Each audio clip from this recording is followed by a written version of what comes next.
Buenas tardes, señores. Estamos en una nueva edición de Historias Bélicas, el programa que hacemos junto a mis compañeros Jorge Vigo. ¿Cómo estás, Jorge? ¿Qué tal? Buenos días, buenas tardes para todos. Y con Guillermo Laferrier. ¿Cómo andás, Guille? Hola, ¿cómo va? Bueno, pasamos, digamos, de las nuevas tecnologías en la Primera Guerra, de una cosa complejísima, a pelear con palitos y con honderas. En el Y del famoso... otro lado no tanto, ¿no? Bueno, eso es cierto. El famoso en bolas y a los gritos. Vamos a ver la batalla y acá vengo a hacer el papelón, tengo muchos problemas para decir esto. Izal Guana, Amino Guana. Guille, ¿de qué se trata? ¿Dónde estamos? ¿A dónde me trajiste? Esta, ¿Por qué esa nos, gente está nos- nos desnuda? vamos. No, no seas mala. Pero tenemos un seguidor de nuestras batallas que es un seguidor de Shaka Zulu. Claro. Es un gran tuitero y amante de todo este tipo de cosas. Lo que vamos a ver es en el año 1879 a los británicos ya tratando de asegurar algunas pequeñas diferencias con las tribus de los Zulus, y vamos a ver una batalla donde un ejército moderno, aunque con algunos resabios todavía propios del inicio del siglo XIX, con esas armas modernas que vimos, con muchas de esas protoarmas modernas que vimos que van a dar lugar a la Primera Guerra Mundial, van a enfrentar a tipos que, como vos decías, estaban con escudos de ganado, con lanzas cortas, descalzos, con un taparrabo, pero con algunas pocas armas de fuego, pero que sabían pelear. Y es el típico caso de subestimar a un enemigo, de subestimar al enemigo. Estos Zulus que vamos a ver acá son los herederos de Shaka Zulu, el Napoleón africano, ¿no? Que transformó a unas tribus que hacían guerras, digamos, de tipo casi artesanal o teatral, más bien, a guerreros muy fieros. Y para terminar esta introducción, África es un lugar donde esta elección a ejércitos europeos fue repetida.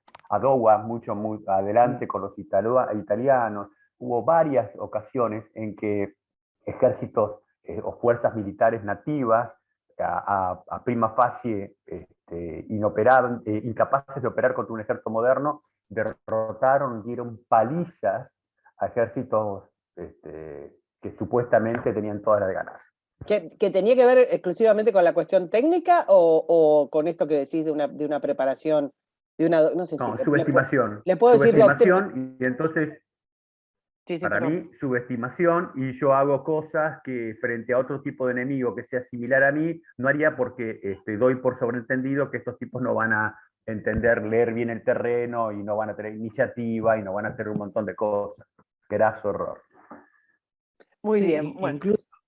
incluso una subestimación que superaba a Europa, porque esta batalla sucede poco tiempo después de la última batalla de Custer, de Little Big Horn, Claro. y ambas batallas, como otras que vos mencionaste, Guillermo, comparten la subestimación del hombre blanco sobre el no blanco, suponiendo que, como vos dijiste, no van a entender ni el terreno, ni las armas, ni la forma de pelear, ni nada, y eso le ha costado a casi todos los ejércitos occidentales o blancos para la época derrotas furiosas y brutales. Ahí hay y me llama la atención en este caso lo que pasa que ya había pasado un tiempo, ¿no?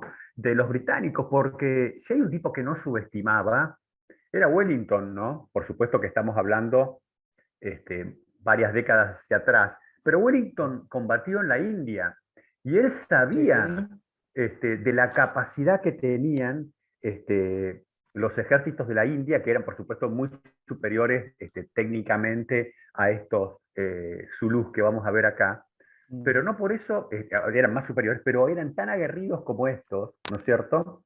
Y además los británicos tenían experiencia de combatir, insisto, en la India en tiempos recientes, en el motín contra los cipayos, ¿no? y Sí. en la frontera del noroeste, en la zona que hoy que es el límite entre Pakistán y Afganistán, donde está hoy la Duran Line, ¿no es cierto? Contra los pastunes, que eran terribles, o sea que es propio más que nada, no solamente hay algo de la mentalidad del comandante británico en esta batalla, que es la que va a actuar de una forma tan negativa. Sí, pero incluso también hubo un problema allí.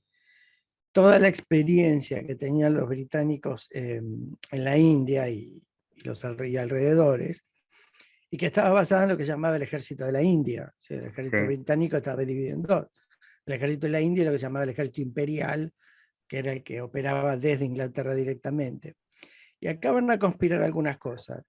Este exceso de confianza de los oficiales, incluso de los políticos, porque hay una diferencia entre la India y aquí y este escenario africano. Para esta época, los maharás de la India se habían vuelto bastante débiles moralmente en el sentido político, bastante corruptos.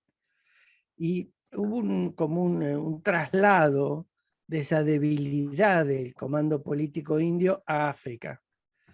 Y el otro problema que se plantea es que el ejército de la India estaba muy complicado en muchos problemas internos en la India, en la frontera afgana y demás, y eso obligó a que el ejército que va a venir a pelear a esta batalla sea el ejército imperial, el ejército Claro. que viene de Inglaterra. Entonces esta mezcla va a ir muy en contra de los ingleses, aunque no justifica todos los errores que se cometieron. ¿Qué, Sí, qué pero relación hay? Perdón, ustedes habían sí, hablado la semana pasada sobre la problemática de los comandos ingleses en coloniales, ¿no?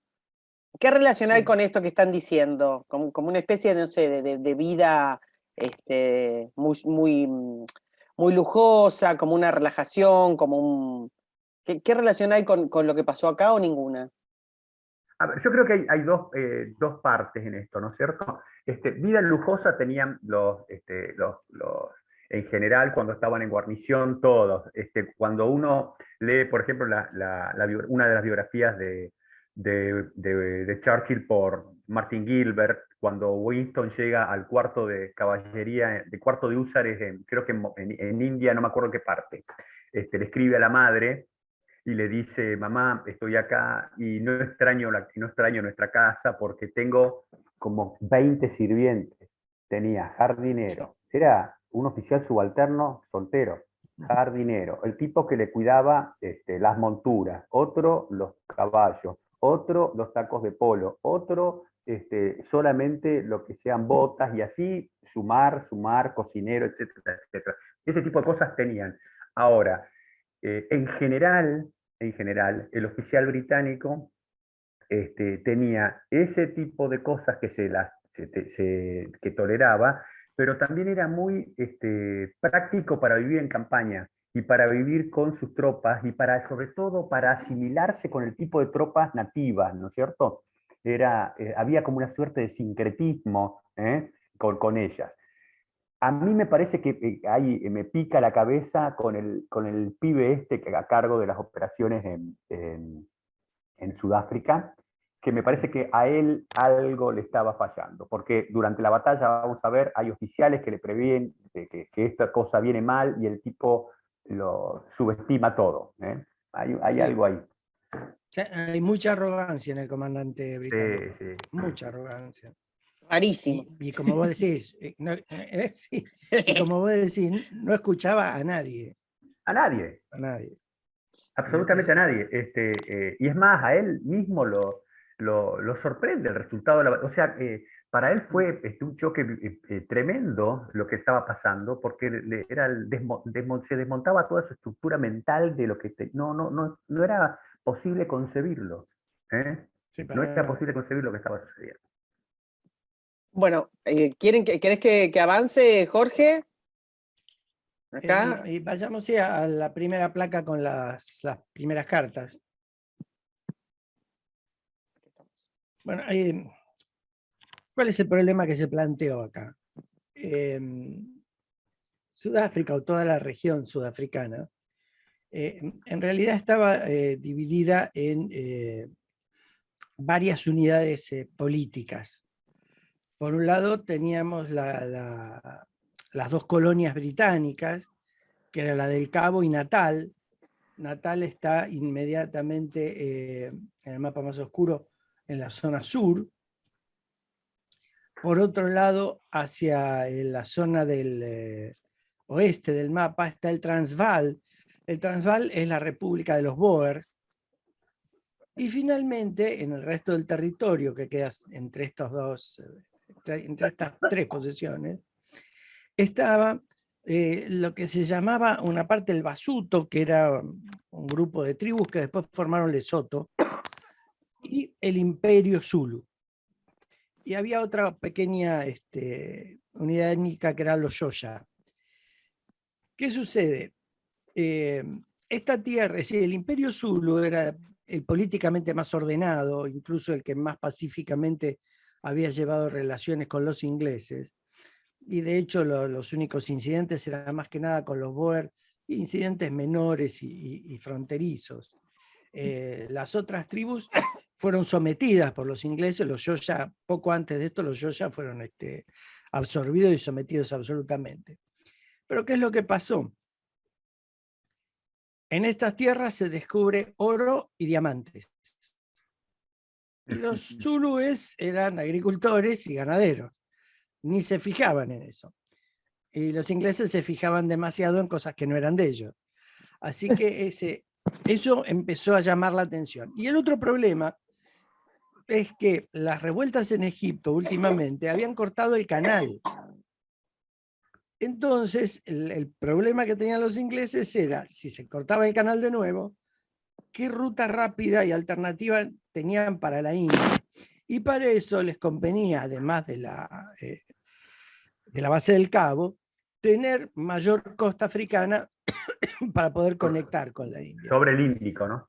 Exactamente, de la costa del Índico. En ese contexto, el primer ministro de Israel va a mandar a un funcionario que había estado en el último cargo, había sido gobernador de Bombay, que se llamaba Henry Frere. Pero Frere traía esta imagen de que, pese a todo el poderío de los indios locales, su conducción política era lo suficientemente corrupta como para poder ser presionada con dinero o por la fuerza. Y cuando llega aquí, tiene la misma imagen, o tal vez peor, de las tribus locales con las que se tiene que enfrentar. Y corre además con una ventaja. Toda cosa que él haga a Londres va a llegar un mes y un poco más, con un mes y medio casi de tardanza. Así que prácticamente tiene una libertad de acción absoluta. Cuando en Londres se enteran de lo que pasó, ya es un hecho consumado.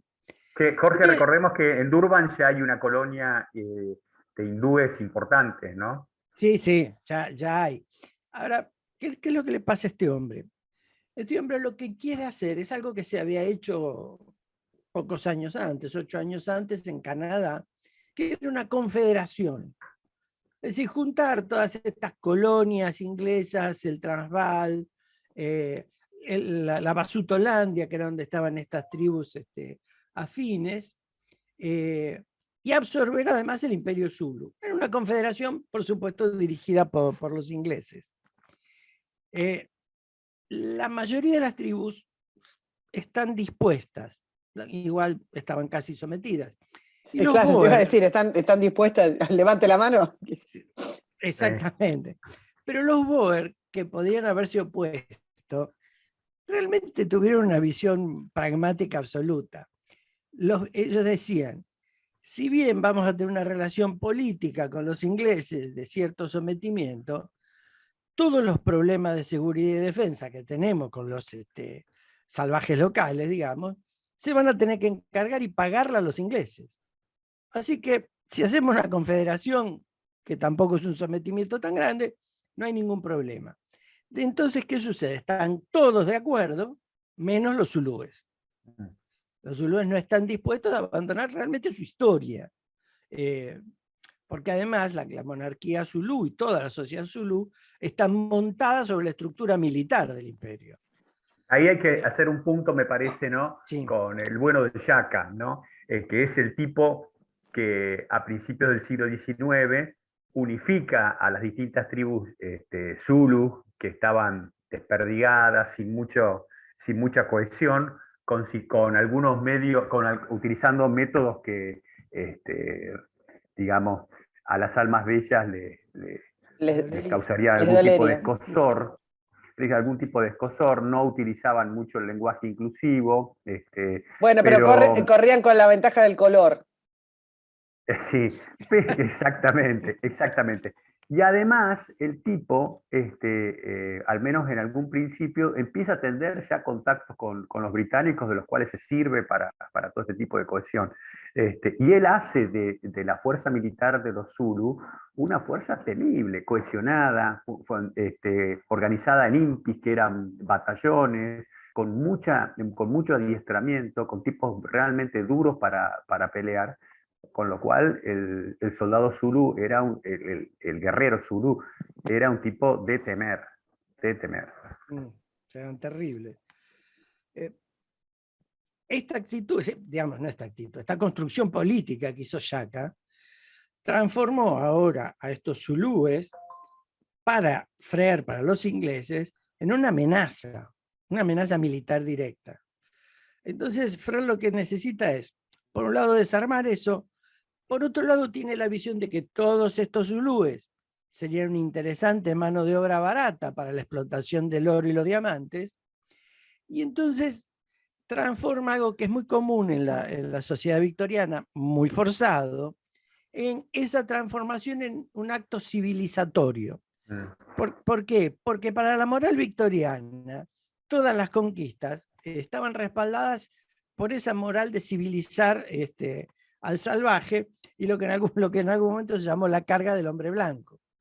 Así que Frere se autoconvence un poco de esta fantasía, y todos los que lo acompañan, de hecho Chelmsford, el comandante militar, está en este asunto, y lo que necesita es una excusa para poder someter a los zulúes, a los que entiende que la única manera de someterlo va a ser militarmente.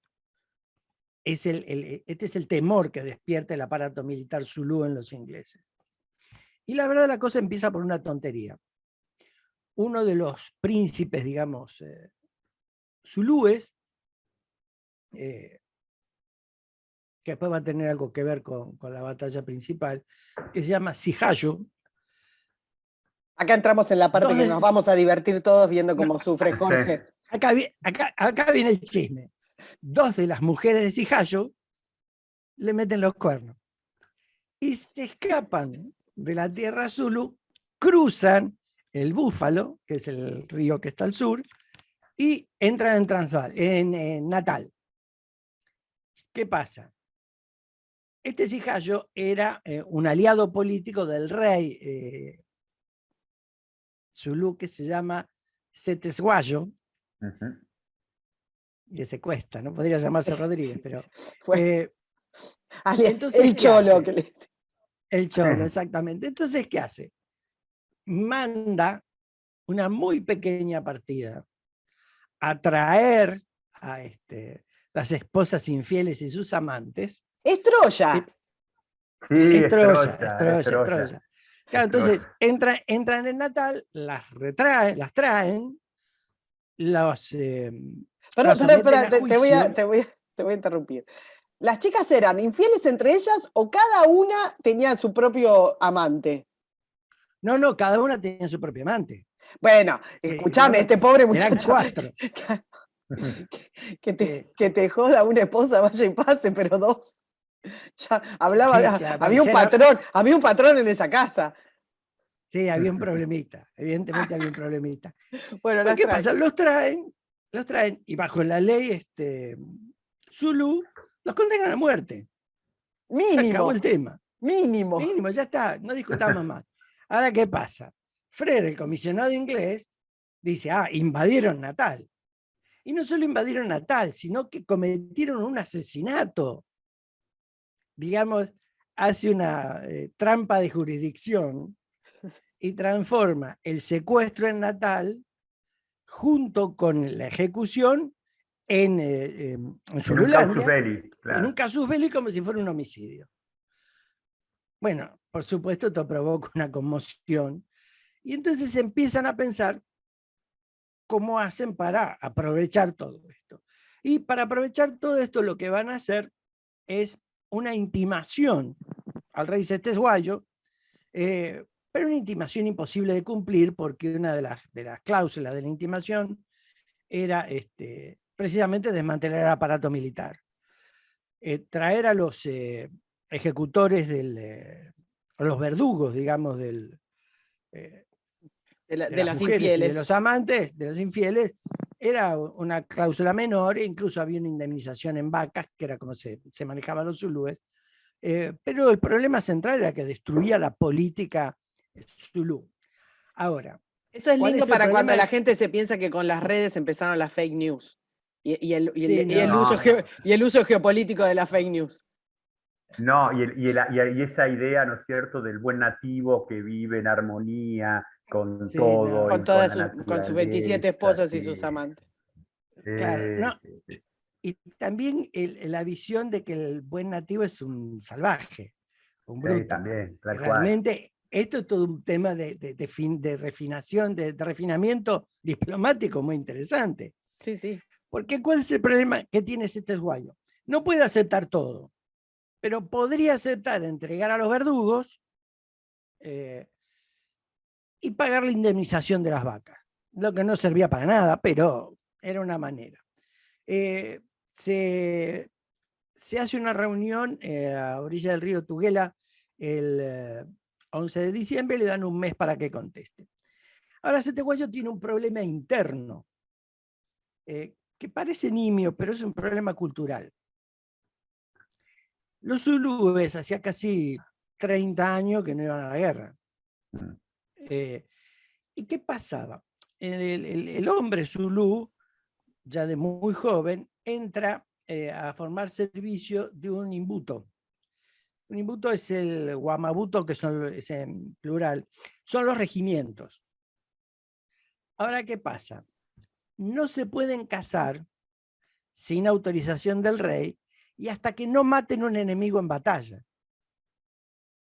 Tenías como 20.000 solteros de 30 años. Exactamente. Ahora, no confundamos soltero con virgen, bueno, porque había una práctica que se llamaba Amalay Endala, que era más o menos como tirarte una cana al aire, pero no la embaraces.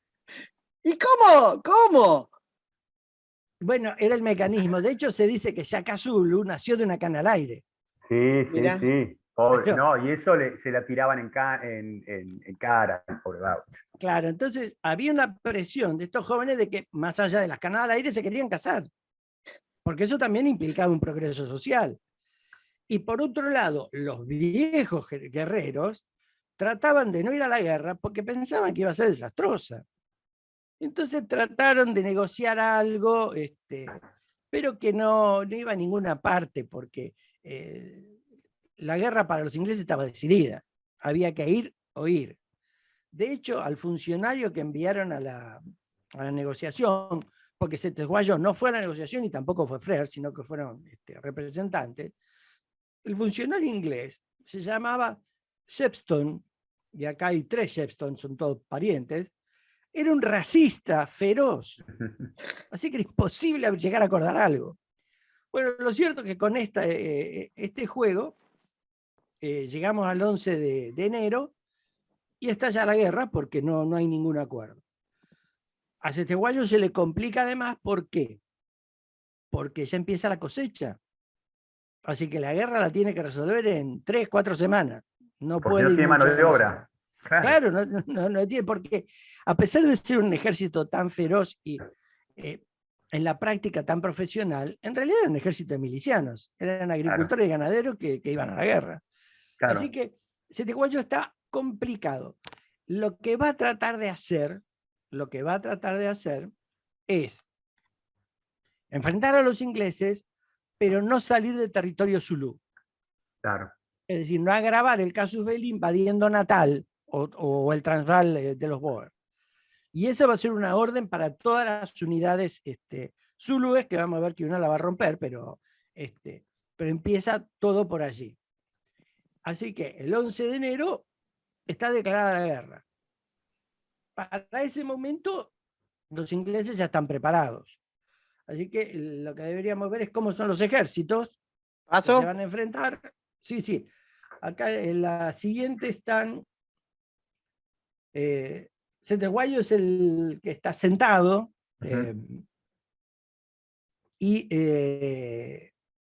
Voy a evitar hacer todo chiste, les digo. Voy a evitar hacer todo chiste. Está bien. Trata de contenerte un poquito. Claro, pero las apariencias absolutamente engañan, ¿eh? Engañan, no, sí, si no hablo de la fiereza, no. Claro. Cetewayo era el cuarto rey de la dinastía, pero había llegado a través de un golpe de Estado. Ninsiguayo, el que está con la familia, esta es la familia del que está sentado, va a ser el comandante en jefe de las operaciones de guerra. Que está con un fusil. Guerrero, sí, está con un fusil, es un guerrero muy capacitado, es un brillante general. Y en la guerra va a entender cuándo puede y cuándo no puede dominar a sus tropas. El que está montado, Dabulamansaki, es el que va a violar esa prohibición de cruzar a Natal y es el que va a atacar a la famosa posición de Rock Drift. Sí. Este es el torpe, digamos, de todos. De la película Zulu. De la película Zulu, exactamente. Y el príncipe Sikota, es hermano de Cetewayo. ¿Querés que pase? No, estamos con estos. Perdón, me pasé. En la página siguiente. Claro, me faltan. Ahí está. Ahí está el que está montado. A caballo, ese es el que va a Rock Drift. El que está en la foto sepia, este príncipe era hermano de Cetewayo, pero en el golpe militar se quedó afuera. Claro. ¿Por qué es importante ver esto? Porque en el ejército inglés va a haber soldados zulúes. Claro. Que han perdido en ese golpe de Estado. Así que este hombre que no va a aparecer en la batalla ni nada, pero va a tener la influencia política como para proveer de soldados al ejército británico. Voy a hacer una consulta de esto. El que vemos montado, el príncipe Dabula Coso, ese está con un uniforme o algo. Hablo fuera de broma de la ropa, qué sé yo. Un tema de peligrosidad de andar descalzo y en pelotas. Vamos a separar. Esto es después de la guerra. Claro, pero aparte, descalzo, los guerreros Zulu, una de las cosas que Yaka descarta, los endurece para que combatan precisamente descalzo, para que se banquen el terreno como sea y tengan velocidad para andar, porque si no usaban un tipo de sandalias que les quitaba velocidad para maniobrar. Sí. De hecho, Isandelhuana, una de las interpretaciones de lo que quiere decir, cuando veamos la montaña aparece un zapato, es para los zulúes sin zapato. Es un indicativo. Y este hombre vestido así es después de la guerra, tiene ropas civiles, sigue estando descalzo. Sí. Pero además en detalle, la silla del caballo es una silla inglesa. Así que es un sobreviviente de la guerra que, bueno, tuvo alguna relación con los ingleses, como también la tuvo Cetewayo, que terminó hasta entrevistándose y entreteniendo a la corte de la reina Victoria. Pero lo interesante es que estos hombres zulúes no son pobres políticamente, son gente desarrollada, tienen una civilización importante. Así que el desprecio que han tenido los ingleses es un abuso de arrogancia. Y hablando de arrogantes, en la página siguiente lo tenemos casi todo. Ahí está. Freire, el primero, el que está sentado con la banda, este es el que armó todo el despelote, el comisionado para Sudáfrica, realmente un miserable que incluso, porque esta guerra y alguna otra cosa va a hacer caer el gobierno de Disraeli Y cuando Gladstone, que es el siguiente primer ministro, llegue, lo va a llamar y lo va a someter a un montón de requerimientos, juicios y demás. No va a ser tan simple. El siguiente sentado, muy barbado, es Lord Chelmsford, el comandante en jefe. Un hombre de experiencia también, había estado también en la India y demás, pero no supo entender o no estaba a la altura profesional suficiente. ¿Por qué? Porque los primeros combates que él tiene en Sudáfrica es contra estos Xoya que yo mencionaba. Los Xoya no es un aparato militar complejo como el Zulú, es un aparato de guerrilla.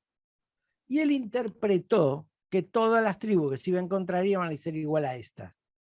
Entonces resolvió, y va a dejar esa instrucción, de que la pelea con los zulúes o los salvajes que se encontraron debía resolverse con la infantería formada en línea, en una o dos líneas, haciendo fuego. Y con eso iba a alcanzar perfectamente. Realmente para los Xoya podría haber alcanzado, pero contra los zulúes eso era algo totalmente inútil. De hecho, incluso la única lucidez que tuvo es que hace un plan muy grande y entiende que la logística no le alcance y después la chica. Pero es el único momento lúcido que tiene. Darnell, el mayor Darnell, es uno de los jefes de la policía militar de Natal, esta era de locales,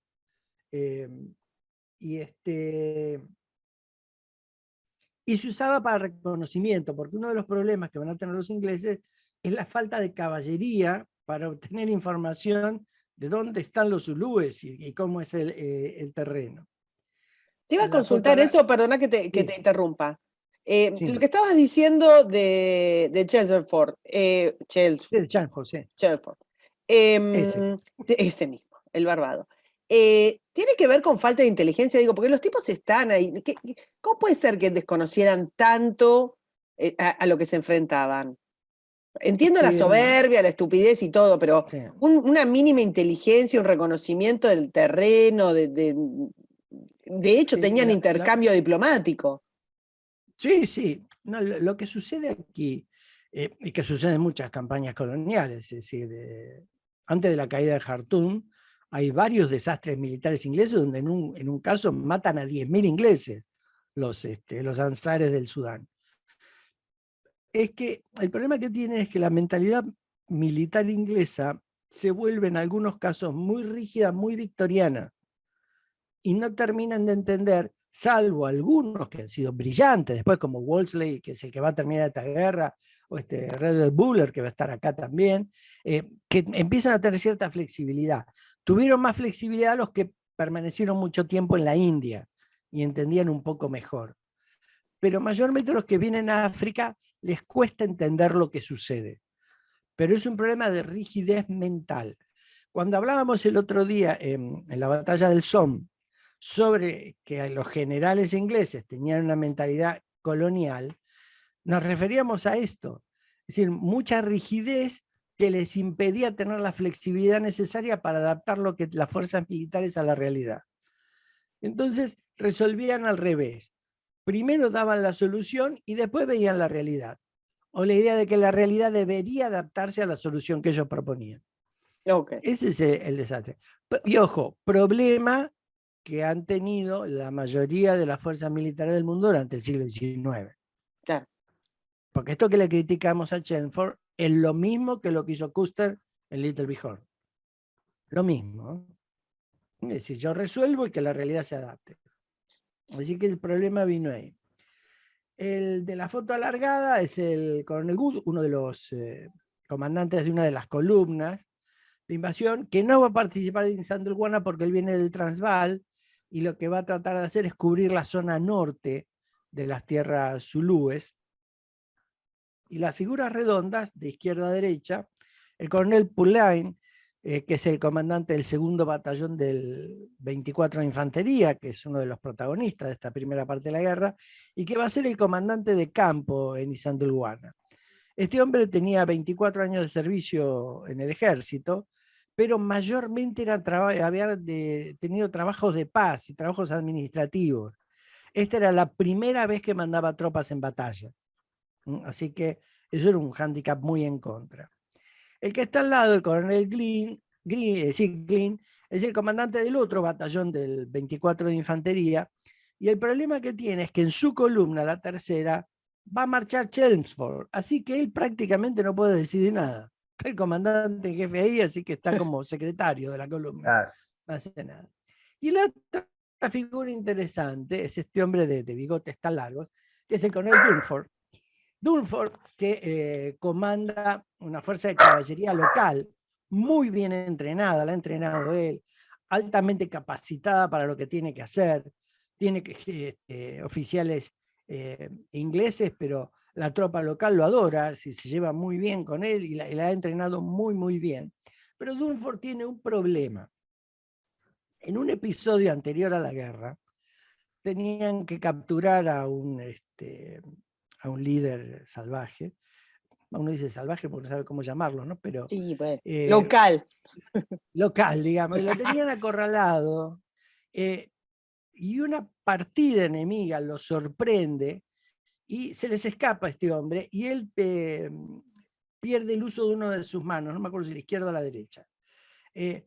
Y si bien él estuvo bien en la operación, le quedó como el chismerío de barrio, digamos, y que había sido medio incompetente. Así que lo que trae acá es la necesidad de recuperar su prestigio.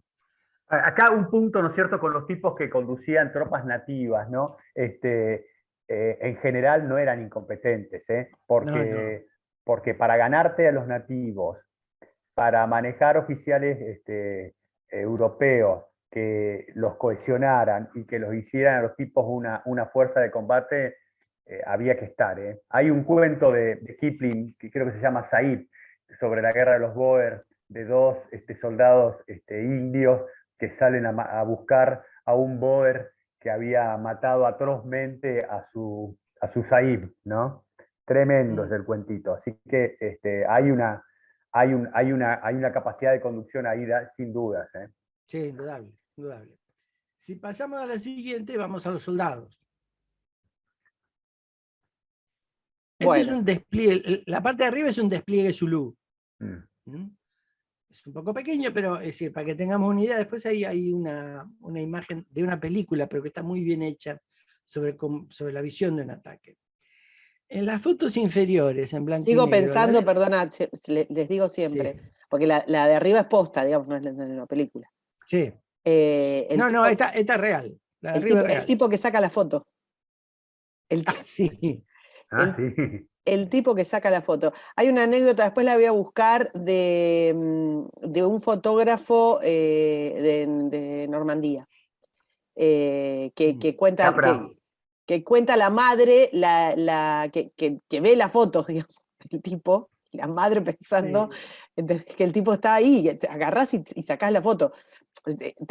Todo es complejísimo y es muy difícil de imaginar, pero no deja de ser absolutamente loco, impensable, y pensar qué pasaba por la cabeza de los que están enfrente y del tipo que está sacando esto.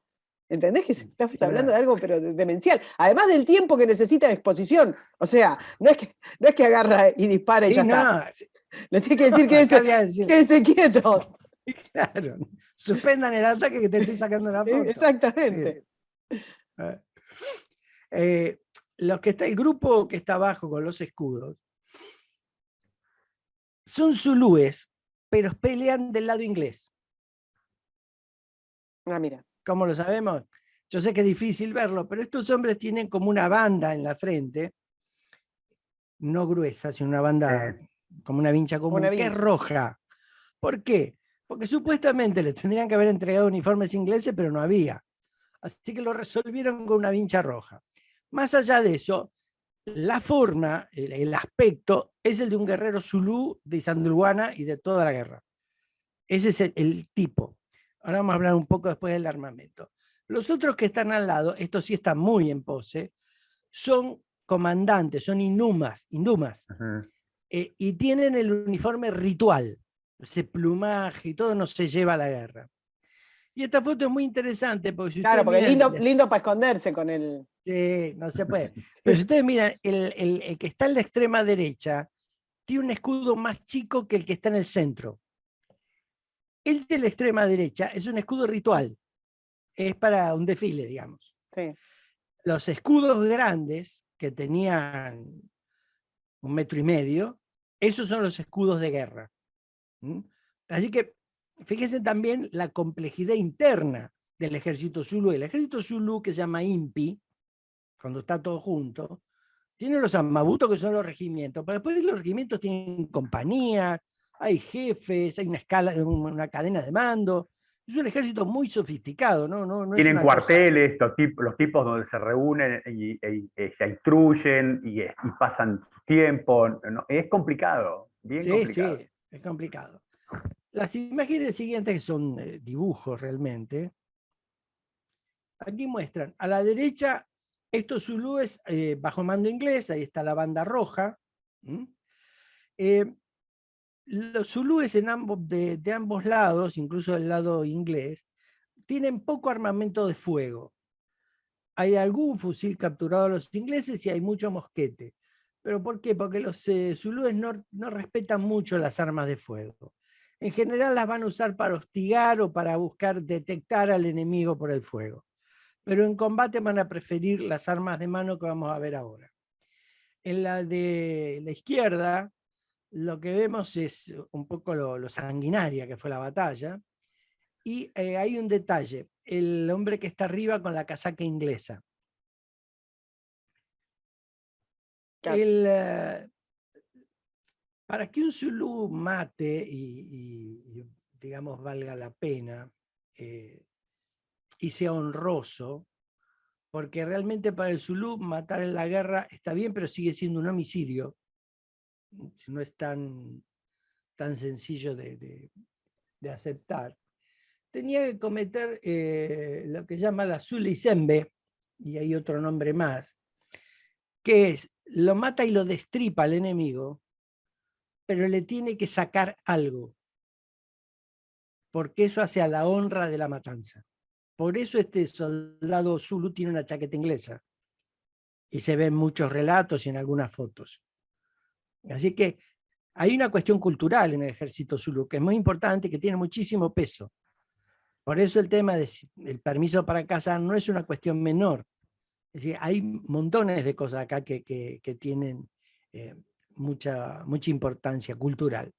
Qué En cosa la como siguiente, medio, perdóname, como medio atávica, ¿no? El de afanarse la bandera. Este, sí, acá incluso vamos a tener un tema de Me afano la bandera. Acá va a Es haber que un hay un tema. poco de eso, pero tiene que ver no con estos ejércitos, digamos, entre comillas, primitivos, sino con lo primitivo de la guerra. La claro. guerra en general tiene mucho de todo esto, ¿no? Sí, por En eso todo pensaba, tiempo. Guille, por eso pensaba como una cosa que trascienda culturas, ¿no? El de quedarte con alguna posesión a modo de, no sé, de souvenir, de estandarte. Pero vos fijate, por ejemplo, las fotos de los tipos que no me acuerdo de cuál de las dos divisiones aerotransportadas norteamericanas antes de saltar en Normandía, ¿no? Pintándose la cara, eran soldados blancos racialmente, pintándose la cara como salvajes de las praderas de Estados Unidos. No lo Sí, hacían para mimetizarse con la Claro, oscuridad en la como cual, lo camuflaje. hacían como un rito. es un ritual, claro. Es un ritual. Eso es lo que a veces la gente, y acá hago una digresión muy cortita, es lo que la gente no puede entender de la guerra en sí. Lo ritual que tiene la guerra, todavía en nuestros días, está llena de ritos, llena de ritos. Y por eso no es tan sencilla de erradicar ni de analizarla con temas de, bueno, esto se reglamenta así, se hace de esta manera. No entienden cuál es el tema no lo entienden, no lo llegan a entender. El Sí, sí, espíritu. sí. Hay que ¿Paso? entenderlo. Sí, sí, pasemos porque acá están las armas zulúes. Voy a ir al revés. El escudo, ¿m? El Isi Langu, Uh -huh. eh, Nos estamos burlando de vos, Jorge, internamente. No, a mí también. Guillermo y yo nos me estamos río, burlando. No. Yo no puedo pronunciar el nombre de la batalla. me río yo mismo. El escudo, que tiene color de piel de vaca, originalmente cada imbuto, cada regimiento tenía un color de piel de escudo. Es decir, todos negros, todos blancos, todo color café, con determinado tipo de combinación de manchas. Era todo parejo. Para la época de Sandalguana esto mucho no se puede cumplir, porque hubo un par de años que el ganado vacuno sufrió una infección, pero mayormente tratan de que cada imbuto tenga escudos parejos, por decirlo de alguna manera. Este es un modelo grande, es un modelo de 1,80 m, y que sirve, bueno, puede atajar cualquier ataque de filo, tiene una punta abajo que también se utiliza para combatir. El que está abajo de todo, el Iwiza, es un garrote, se usa como cualquier garrote, te parten la cabeza con esto. La del centro, la Isiyula, es una lanza arrojadiza, como si fuera el pilum romano. Y el más interesante, y que algunos asemejan al gladio romano, es el de arriba, que es el Iklgua. Que se atribuye a Yaka. Se atribuye a Yaka. Pero el nombre Iklgua es más una onomatopeya, que es el ruido que hace la lanza cuando uno la saca del cuerpo del enemigo. Ay, Dios. Esto también es ritual. Es decir, el nombre del arma es ritual. Y esto se usa como prácticamente una espada. Y ese, en mano de un zulú, es un arma terrible. Absolutamente terrible. ¿Esto es madera y algún tipo de aleación dura? Sí, debe ser algún tipo de acero pobre, muy Sí. probable, porque hierro no. No, parece. Debe ser un acero de baja calidad, pero lo suficientemente resistente como para poder ser afilado y que no se tuerza. Claro. Así que, y aquí debajo tenemos las armas inglesas. Ahí voy. Perdón, acá hay una mezcla. Las armas en color son un mosquete y el cuerno de pólvora que usaron algunos zulúes, y en el centro un hacha ritual. En la guerra no se ha visto esto, pero sí se ha encontrado en los krales y las comunidades zulúes, pero no se han visto hachas de guerra en combate. Y el cañón de abajo es un cañón de 7 libras, esto ya es inglés. En Isandlwana va a haber 2 de estos cañones. Nada más que 2, muy poquito, muy poquito. Lo que indica también es, hubo 2 por 2 motivos. Uno, la arrogancia del comandante, y otro, el problema logístico que ahora lo vamos a mencionar. Aquí debajo, este es uno de los batallones, una de las compañías del 24, gran protagonista de estos eventos. Todavía el uniforme inglés es rojo acá. Aunque en la India y en Egipto ya había uniformes caqui, aquí las unidades vienen con un uniforme rojo. El pantalón es azul y usan el típico casco colonial, que originalmente es blanco, pero para no ser detectado los soldados lo tenían con té o con algún té de cortezas para que quedara un poco más marroncito, más parecido al terreno. El casco se hacía de médula de saúco, es lo que he leído por ahí, que era bastante resistente y Sí. no era algo ornamental. No, incluso ¿no era metal? Liviano. No era de metal. No, este no. Mirá, es sauco, como la barrita de Harry Potter. Sí. ¿Viste, la vez pasada? Decime, te decía, la vez pasada trajimos a Tolkien pues, en el Zoom Sí, con la batalla Onda Mordor, acá traemos Sauco. Pero era una innovación para la época, pensar en darle algún tipo de protección a la cabeza del tipo, ¿no? Claro, claro. Esta es caballería occidental, que la que hubo muy poquita, muy poquita, y que la única diferencia que tiene el casco es que tiene un pico arriba, pico sobre el que se enganchan las plumas para los desfiles y demás, ¿no? Igual que el alemán.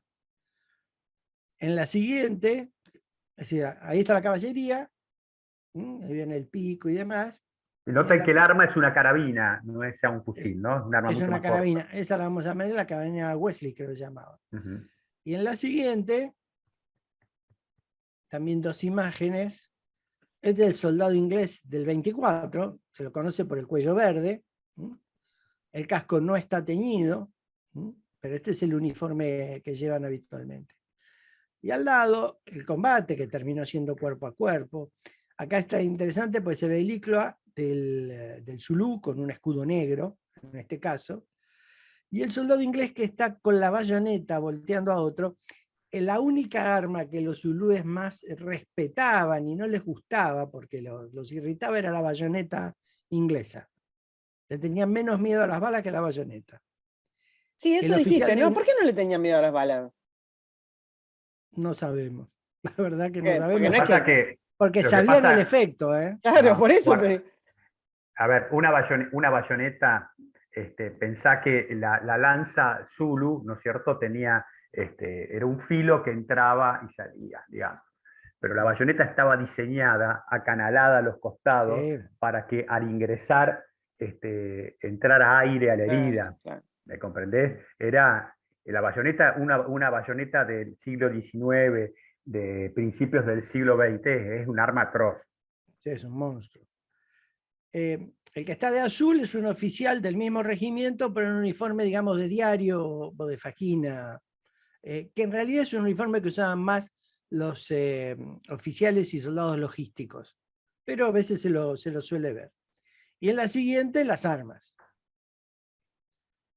Acá el fusil inglés es un fusil a tijera, ¿eh? Sí, que les permite cargar el proyectil. Es decir, el soldado ya no tiene que, como en 30, 40 años atrás, tener que cargar por la boca, sino sí. que abre esa tijera, la extiende hacia afuera y mete el proyectil que ya viene armado. El proyectil ya viene armado, no tiene que estar colocando la pólvora, el proyectil propiamente dicho, atascando todo eso, ¿no? Sino que mete el proyectil, cierra el mecanismo y puede disparar. Esto le da una gran velocidad de tiro comparado con 20, 30 años atrás, ¿no? Claro. El calibre es un 45, así que es un monstruo disparando. Si bien tenía un alcance teórico de 1900 metros, realmente era efectivo a 400 metros. Pero a 400 metros era una barbaridad. Y los zulúes lo sabían. Era terrible. Y además, un soldado entrenado podía disparar 12 veces por minuto. Haciendo esto que decía Guille, cargando, o sea, cargando cada vez. Cargando a tijera, el tipo dispara con facilidad, porque la tijera le abre la caja para poder poner el cartucho con mucha facilidad. Claro, porque eyecta el cartucho vacío, usado. Claro. Y además, el único problema que tenés con este fusil es que tener munición para poder disparar, Claro. ¿no es cierto? Pero no tenés todo el problema de la carga, que es un castigo. El gran problema que tenía el fusil era que se recalentaba. Mm. Y entonces había que, en general llevaban alguna piel de vaca en un tacho de agua mojado para poder refrescarlo, porque si no se quemaban ellos. Claro. Fíjense, la parte central es de metal, así que la tenían que refrescar. Y la de abajo es la carabina de caballería, se llama Wesley Richards, y que los soldados de caballería lo llamaban la cola de mono. Supongo que debe ser por esta colita que tiene acá arriba, ¿no? Claro, para poder cargar. Para poder cargar. La usaron y mucho, ¿eh? En la batalla, la caballería usó muchísimo esta carabina. En la siguiente tenemos el gran problema de Chelmsford, que es la logística. El terreno acá no ayuda para nada, no hay carreteras y no hay nada. El terreno no provee. Así que hubo que armar todo un tren logístico. El tren de la columna principal que va a protagonizar la batalla llevaba 300 de estos carros, lo que implicaba por lo menos 1500 bueyes. Así que... que los bueyes te dan arrastre, pero no te dan velocidad. Claro, pero son más resistentes. Claro, entonces también. prefirieron eso a los caballos o a algún otro tipo de ganado vacuno. Pero igual, 300 carros, es una monstruosidad. Es una monstruosidad. Lo que también limitaba la operación de Chelmsford a poco más de un mes. No, es decir, antes del mes tenían que empezar a reaprovisionar estas columnas tan terribles.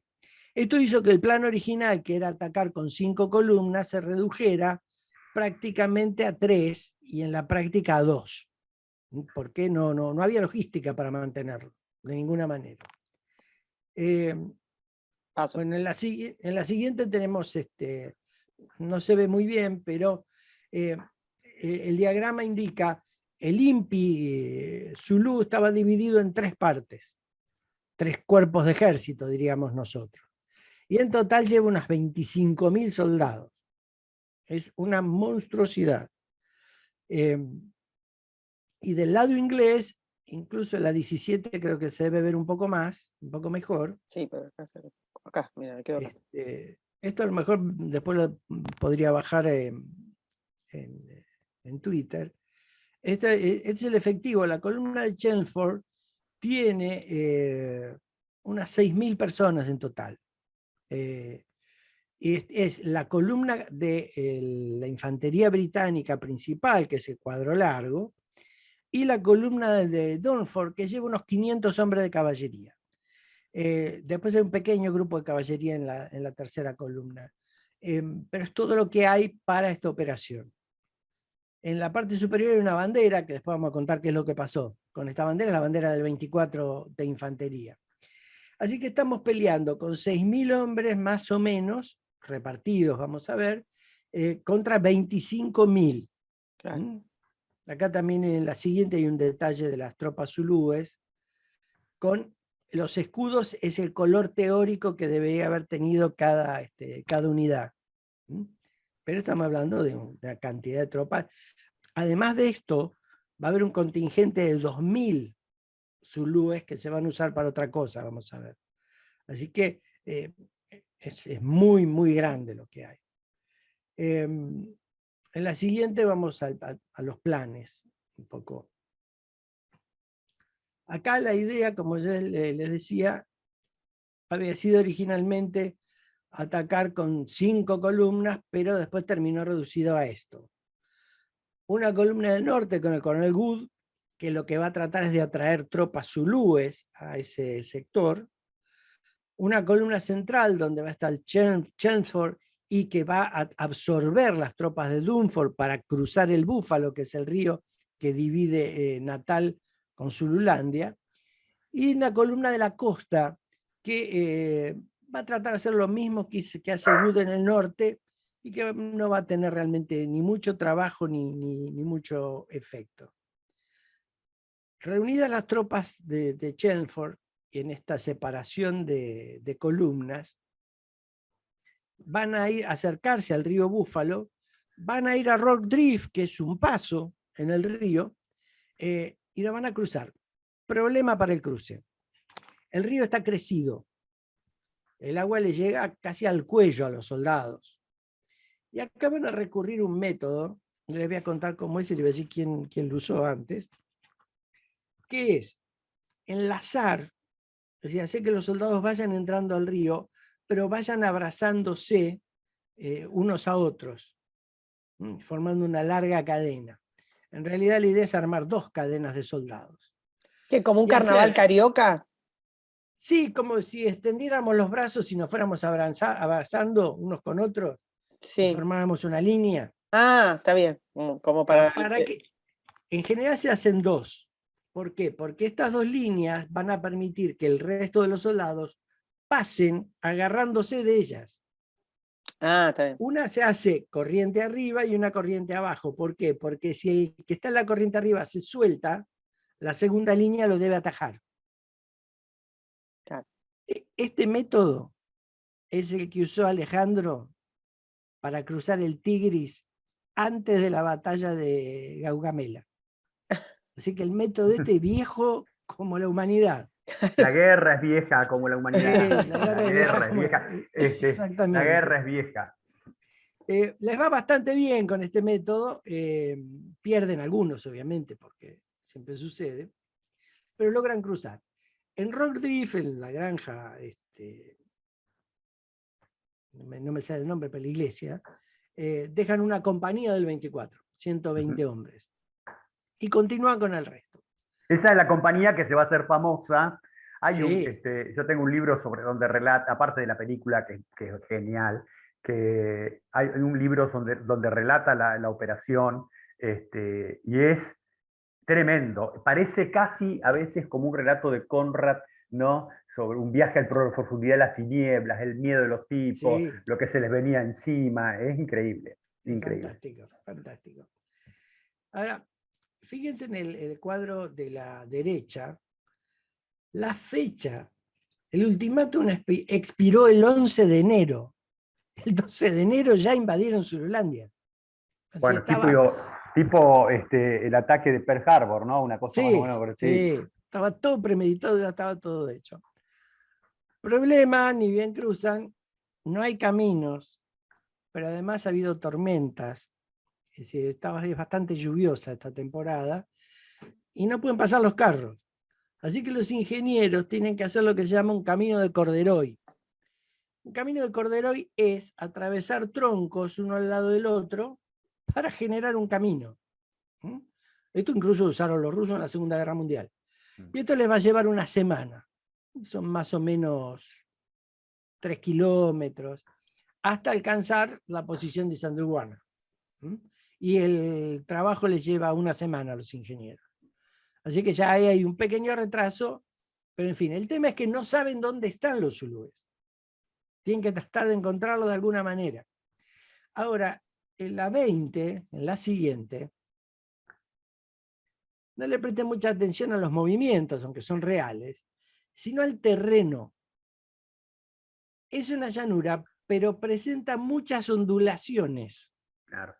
lo que no facilita detectar al enemigo. Porque acá muchas veces lo que llama la atención es cómo aparecieron 25.000 zulúes de golpe. Sí, Bueno, también es el terreno. depende de tu exploración, ¿no es cierto? No, sí. Bueno, por eso acá tengamos en cuenta que había nada más que 500 jinetes. Claro. No alcanzaba para hacer una exploración Profunda y adecuada. en un espacio amplio, todo tal Claro. cual. De todas maneras, tanto Chelmsford como Cetewayo tenían espías en el campo contrario. Así que sabían cómo se venían moviendo.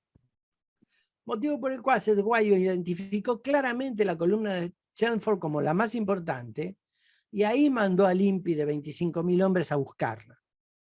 Siempre con la orden de no cruzar a Natal y que se buscara sorprenderlo y emboscarlo. Esa era la idea general del Plan Zulú. En la siguiente, ahí vemos el movimiento. ¿Qué pasa? Chelmsford, que supone que el ejército zulú viene del este, va a establecer el campo de Sandalguana y va a tomar la mitad de las tropas y va a marchar hacia el este para buscarlo. Mientras tanto, Dunford va a marchar al noreste con su caballería para tratar de localizar a los zulúes. Exactamente. Entonces, si me permiten, esto que más o menos representa esas patrullas y demás, lo que sucede acá es lo siguiente. El INPI está muy cerca de Sandulguana el 21 de enero. Ellos planean atacar el 23. ¿Por qué? Porque el 22 es luna nueva y eso es un mal augurio. Así que otra vez los ritos metidos en medio de la guerra. Además, como anécdota, durante la batalla se produce un eclipse de sol. Eso no puede ser. Claro, eso tiene que ser mala suerte necesariamente. No, claro, pero fue tan algo nos quieren decir los dioses. Claro. Ahora, fue tan feo la batalla que nadie se dio cuenta del eclipse, porque nadie lo menciona. Lo sabemos después por los estudios meteorológicos. Pero... Acá se combate de día, ¿no? Sí, porque realmente a los zulúes no les gustaba pelear de noche. En parte porque lo consideraban deshonroso. Mm. Así que todo el ataque que tenían planeado era para iniciarlo de día. ¿Qué es lo que va a pasar? Y acá hay un detalle que no contamos. Además de estos 25.000 soldados, llevan mujeres y niños en el ejército. ¿Por qué? Porque son los que hacen la logística. Los que cocinan, los que matan los animales, los que los arrean, los que van a cortar pastos y demás que se necesitan, o madera, o lo que fuera. Así que lo que van a ver las primeras patrullas de Dunford van a ser a niños realizando estas tareas. Entonces los van a empezar a buscar, los van a ir a buscar, porque entienden que esto puede ser la avanzada o la región donde va a estar el ejército principal. ¿Qué es lo que sucede? Avanzan, van presionando, los chicos se van retrayendo, se encuentran con alguna patrulla zulú que tampoco traba mucho combate, sino que sigue replegándose, hasta que en sus avances, yo me voy a adelantar, yo te diría si podés ir a la página 26, Sí, sí. porque esta debe ser la imagen que vieron ellos, hasta que de pronto miércoles. se asoman a una colina y se encuentran con todo esto. Y ahí se dan cuenta del desastre. Ahí se dan cuenta del desastre. Acá pasa algo, y es que Ahora, ¿no vieron esto que se venía? O sea, mirá qué gente moviéndose, ¿eh? bueno, Te hago un símil, perdón, les hago un símil. En Omdurman, Kitchener lo manda a Churchill, que era subalterno en un regimiento de caballería, a una lomada a ver qué onda, qué pasaba, ¿no es cierto? Y él cabalga con 6, 7 soldados de su patrulla, llegan hasta la colina, y cuando se asoman a la cresta de la colina, ven, como lo dice Winton, al ejército de los derviches avanzando. Era muy común en esa época esto, de tener cierta sorpresa. Sí. Ahora, si volvemos, ya te digo cuál, a 23 me parece. Porque este va a ser el movimiento que van a hacer los zulúes. Ahora, en esto de no detectar, hay algo que llama la atención. Vamos a los chismes. ¿Qué hacían los zulúes? Porque, a ver, el ejército zulú corre como un caballo. Las distancias que recorren son impresionantes. Pero por supuesto tienen que descansar. Bueno, cuando se asientan en un lugar, descansan y demás, parte del descanso era fumar marihuana. Claro, entonces lo que algunos historiadores dicen que llama la atención es que como nadie olió a 25.000 personas fumando marihuana. El fumadero. Era como un Woodstock. Sí, claro, sí. O se prendían con el humo, no sabemos.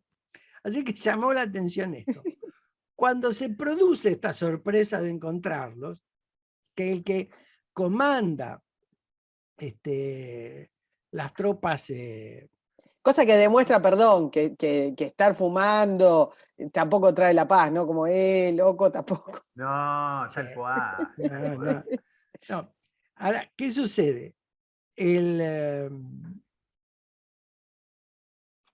Uno de los comandantes, Shepstone, pariente del trato del Taguela, que es el comandante de las patrullas que detecta esto, en vez de enviar un mensajero, de hecho a Dunford se lo tendría que haber enviado, le dice a su segundo, que es un teniente, se llama Rowe, voy a avisar al comando en jefe, y se va.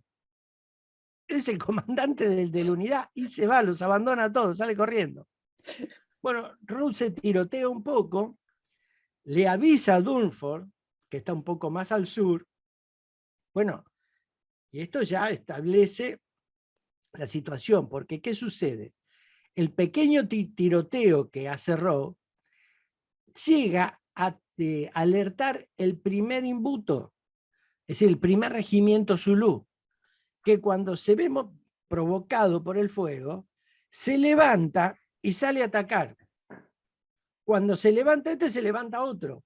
Y se produce casi un efecto dominó. Empiezan a levantarse todos los regimientos, un día antes del día del ataque. El comandante en jefe, cuyo nombre no vamos a repetir, Zulu, se da cuenta que no lo puede controlar. Entonces lo que hace es dejar que esos primeros avancen y con el núcleo que todavía domina, organizar la maniobra Zulu. ¿La maniobra Zulu en qué consiste?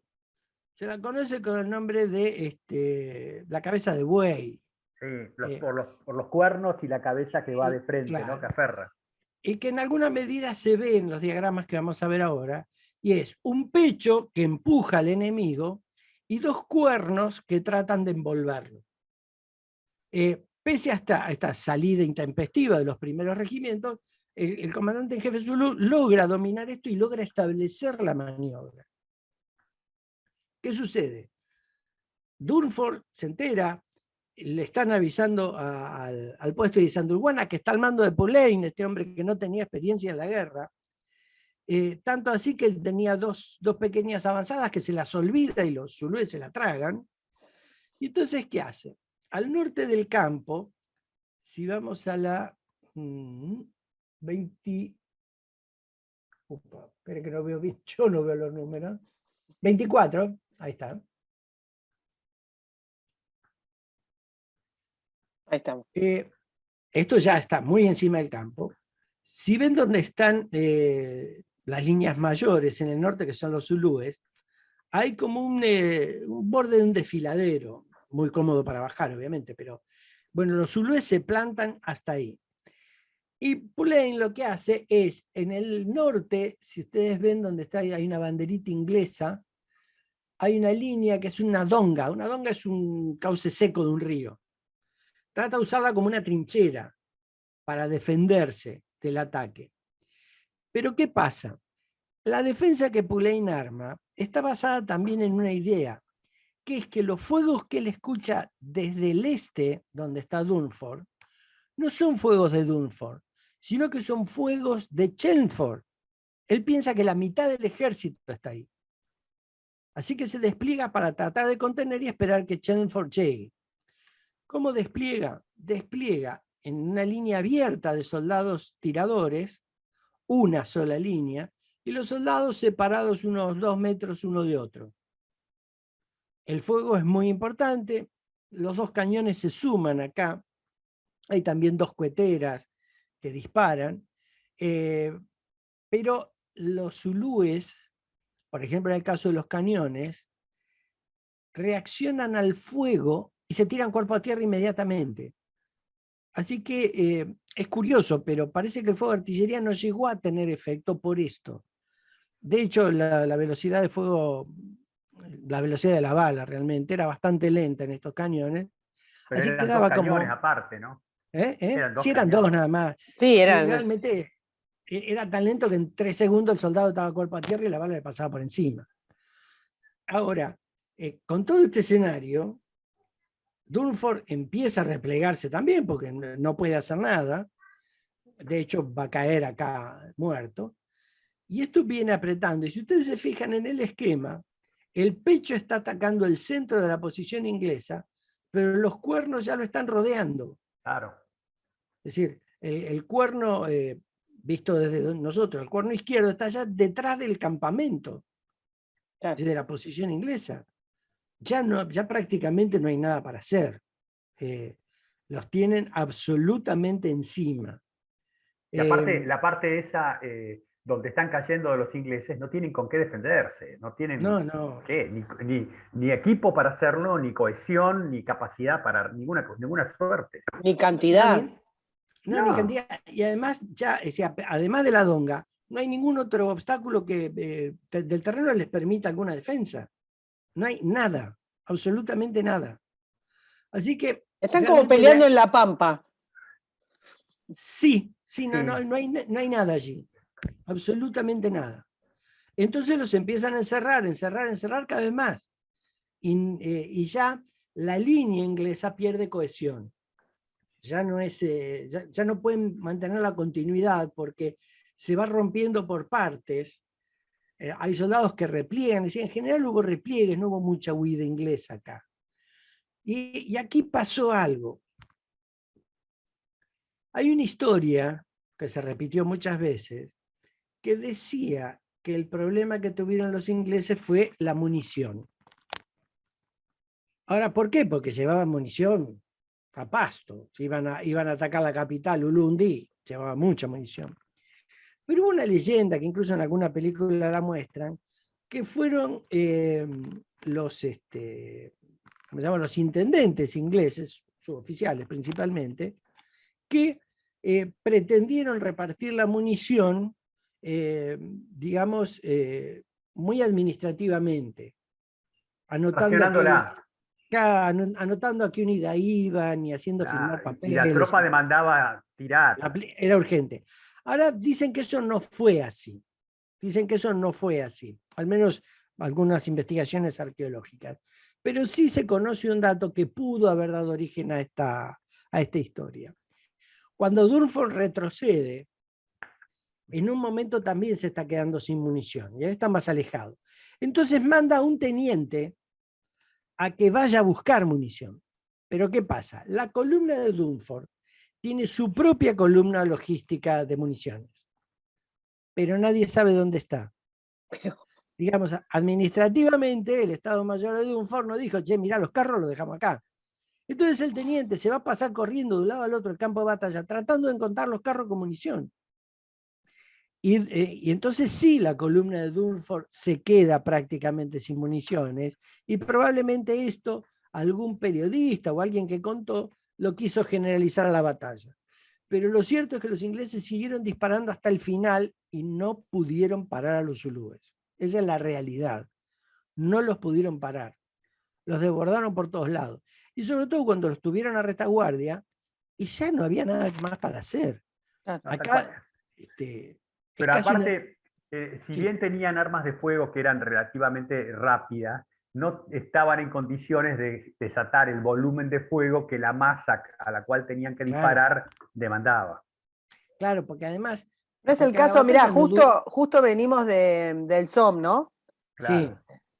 Que digo, la diferencia tecnológica acá, más allá de... Sí, pero claro, para acá es interesante lo que dice Guillermo. Por más tecnología que tengas, hay cosas que no la puedes resolver.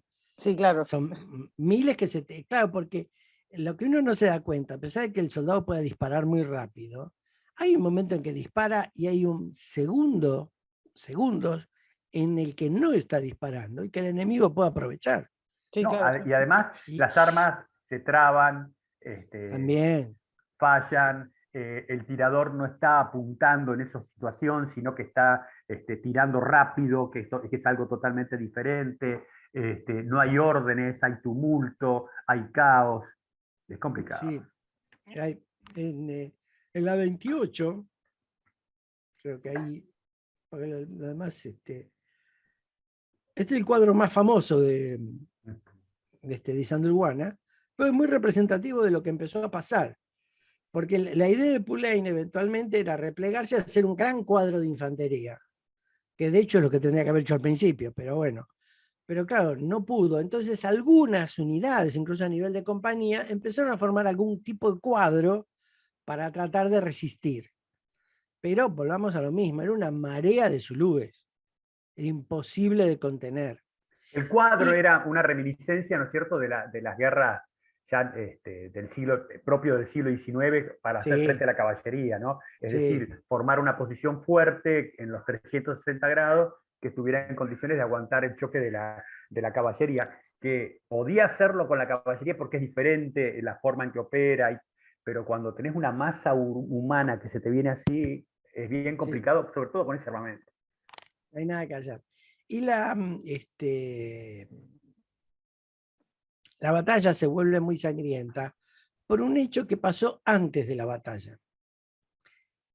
Este príncipe cornudo del que hablamos al principio tenía cerca de Isandlwana una granja que las tropas británicas se la cruzan en el camino.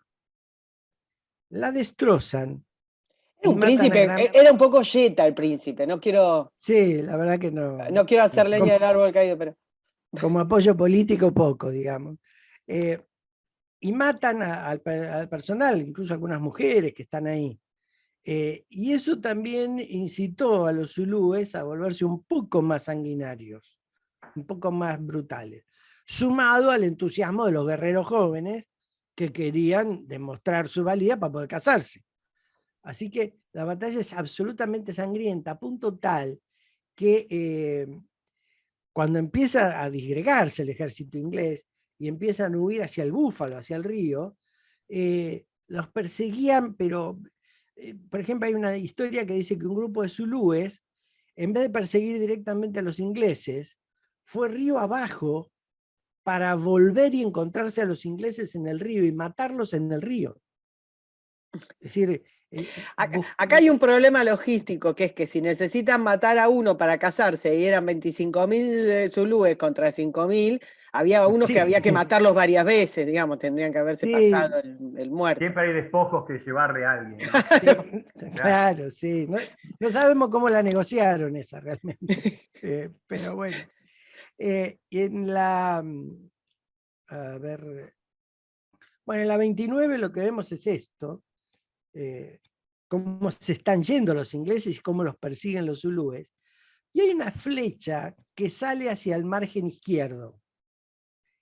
Esas tropas son las que van a cruzar el Búfalo, es decir, van a invadir Natal y van a atacar Rock Drift sin órdenes. Ya estaba, porque ya estaban cebados, ya está. Ya estaban cebados. Ahora, también eso explica por qué el ataque a Rock Drift dura solamente un día. Claro. Porque el príncipe sabía que estaba cometiendo una violación directa a una orden directa del rey. Sí, ahí hagamos un punto también que los chicos en Rock Drift tenían, a diferencia de los de Insalguana, si bien la diferencia en números eran impactantes, tenían cierto nivel de fortificación, ¿no? Y tenían, me parece, al estar reducidos a un espacio más chico, con cierto, insisto, nivel de fortificación, les daba más cohesión para que los golpes de fuego que pudieran realizar tuvieran mayor efecto, ¿no? Sí, por supuesto, por supuesto. Y en la siguiente, ya que está todo desbandado absolutamente, tenemos a dos tenientes. Uno se llama Cogill, que es el de la izquierda, y el otro se me escapa el nombre ahora. Es un nombre muy similar, suena muy parecido. Estos dos tenientes, Poulet los llamó y les entregó la bandera de... Los regimientos ingleses tienen dos banderas. La bandera de la reina, que es la Union Jack, y la bandera del regimiento, que es la que tiene el Union Jack en una esquina, y después algún color, en el caso del 24, verde. Y además ahí tienen grabado todas las batallas donde todas las batallas estuvo. y demás. Claro. Bueno, entonces, la bandera que nosotros vimos al principio es la que le entregan estos dos, la bandera de la reina, que se montan a caballo y empiezan a escaparse, hasta que al final los zulúes los alcanzan. Esto es muy victoriano, ¿no? Sí, muy victoriano. Los liquidan, pero ellos arrojan la bandera al río. Y la bandera se va a recoger 4 meses después, la van a encontrar. ¿Por qué? Porque, pese a lo que vamos a decir ahora, los cuerpos ingleses no fueron enterrados hasta 4 meses después de la batalla. No volvieron en fuerza a hacer nada ahí hasta 4 meses después. Así que eso quedaron explica ahí. por qué es la... Sí, Claro. y sí, porque no había manera de volver, no había manera de hacer nada. Piensen que después de esto, y pese a que Robert Griff fue un consuelo, hubo que reconstruir el ejército. Y de hecho a Chelmsford lo va a reemplazar un brillante general colonial que es Wolseley. Es decir, hay que reordenar todo, hay que traer más caballería, hay que traer más artillería. Así que esto lleva tiempo. Incluso van a traer, por supuesto, ametralladora Gatling, que es lo que tendrían que haber llevado. Tecnológica. Sí, que es lo que tendría que haber llevado al principio. Es decir, se iban a encontrar con semejante cantidad de soldados. En la 31, muy simple, lo que vemos es en azul la retirada de los zulúes y la línea roja es el regreso de Chelmsford. Y Chelmsford se va a cruzar con los zulúes por muy poco. Él pasa a la noche, los zulúes han pasado a la mañana en su retirada, ve el campo, no lo puede entender, no puede hacer nada tampoco, porque no puede enterrar a nadie, no puede recoger nada, porque los zulúes están por ahí, así que tiene que abandonar todo, tanto así que pasan solamente una noche en el campo, rodeado de todos los muertos, obviamente, y vuelven a replegarse y vuelve hacia Rock Drift. Y esto termina la primera etapa de la guerra. ¿Qué sucede? Si vamos a la 32 para terminar de conversar, este es el campo. Esta es la altura del zapato, Isandlwana, así se llama. Hay un buque de la Armada campo, Sudafricana que tiene este nombre, Isandlwana. Bien, bien, vale. Incluso en la zona, yo sé si se ve abajo un camino circular y unas posiciones, hay un monumento. Claro. Con grandes cuernos representando los movimientos, la idea zulú de la guerra y demás. Y esto que está, la planicie es donde estaba el regimiento. Es decir, al pie justo de la montaña, ahí se estableció el regimiento, en una zona dependiente. ¿Por qué? Porque facilitaba el drenaje de agua, era época de lluvias. Así que en ese contexto los ingleses estuvieron bien. Lo que estuvieron mal es absolutamente en todo el resto. ¿Qué sucede? Cuando esta noticia llega a Inglaterra, hay un escándalo, un poco por la violación de Frere, pero ¿qué pasa?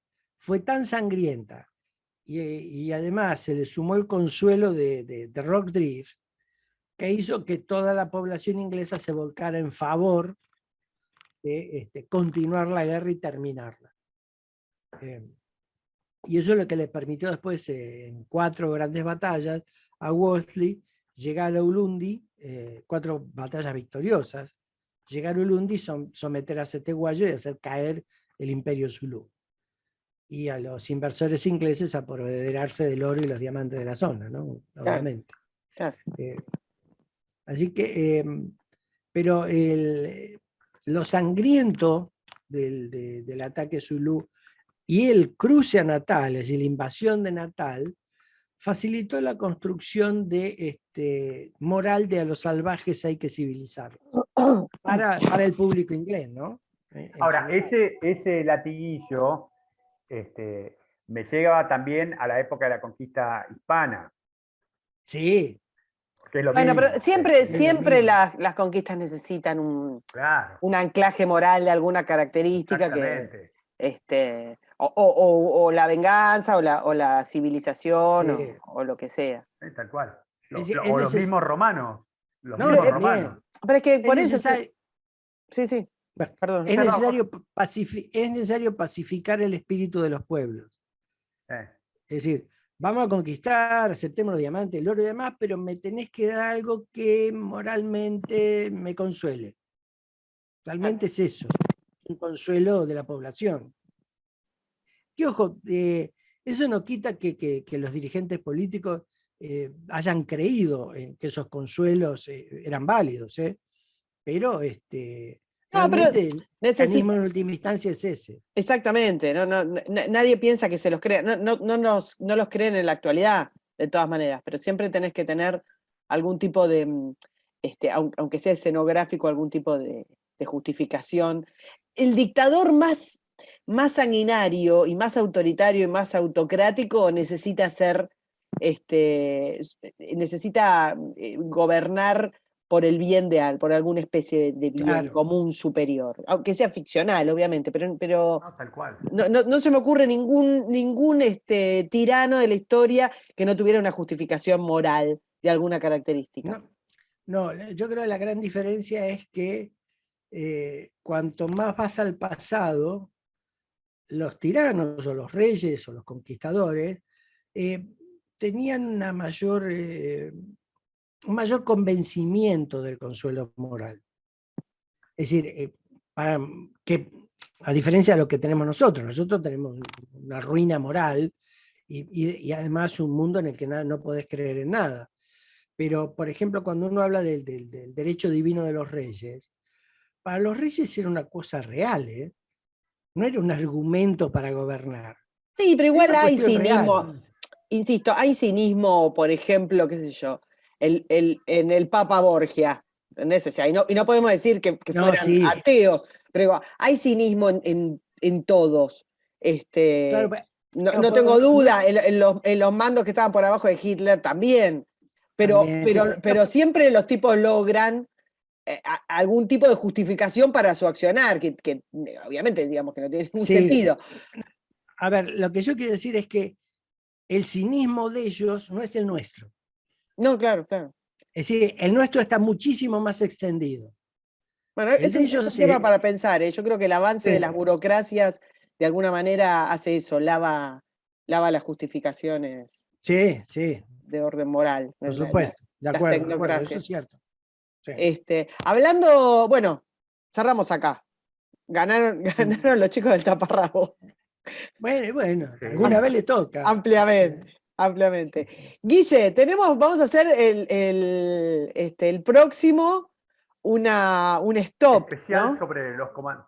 No, primero Un tenemos especial el de el navideño, que habíamos comentado que vamos a hacer ¿qué dijimos que íbamos a hacer? Como el coso de las trinchadas, el alto el fuego.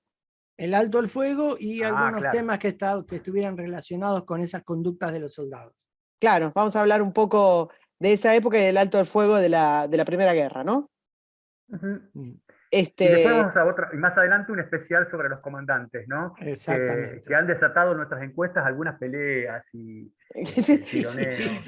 Escucha, Se han enojado nosotros te un dejamos poco. solos. Nosotros te dejamos está bien, solos. pero yo ahí a algunos Como que vos sos son- el que el que está recibiendo las coimas, nosotros no pero vemos la algunos plata. salen muy enojados, bloqueo directamente, porque te dicen, bueno, ¿por qué pones a estos y no pones a fulano? Sí, Todo tiene un corte, ¿qué más? Exacto. No, La otra es que otros hagan la encuesta y nos hagan un programa por el estilo, ¿no? No, lo que pasa es decir, para espolear un poco lo que vamos a hacer, es que todos, y nosotros lo hemos tenido en su momento, tienen la imagen de que existe un ranking de comandantes. Claro. Al primero, segundo, tercero, y eso no existe. Hay una gran selección de tipos que han hecho grandes cosas en el campo militar y que para hablar de algunos de ellos hay que elegir, pero no hay un ranking de este primero, este segundo.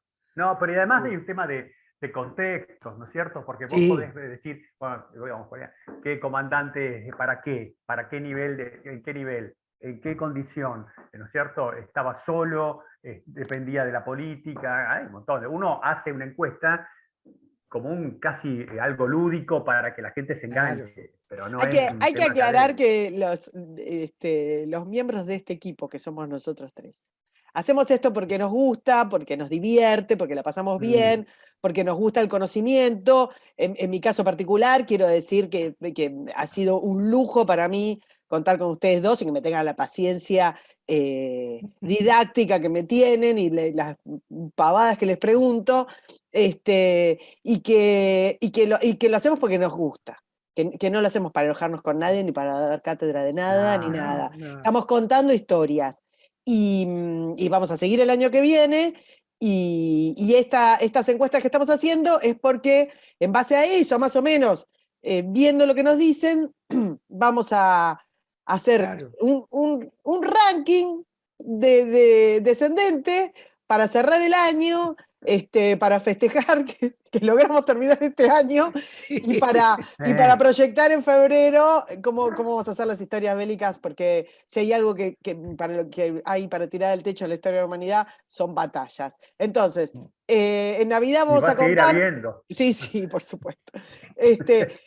Les decía, entonces, para Navidad vamos a hacer este alto contando ese alto el fuego tan famoso, tan mítico, y explicando un poquito también parte de la política, que es algo que en general no nos metemos con la Primera Guerra Mundial, y vamos a cerrar el año con el especial de los generales, haciendo un ranking con lo que va rescatando Guillermo, de 10, en los cuales vamos a contar, obviamente, sus historias en contexto.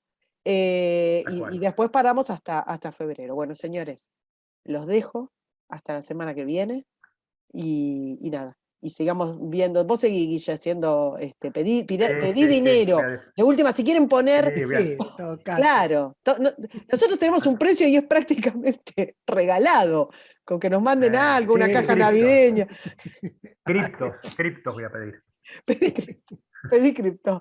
Bueno, hasta la semana que viene. Chau, chau. Saludos a todos. Chau, chau.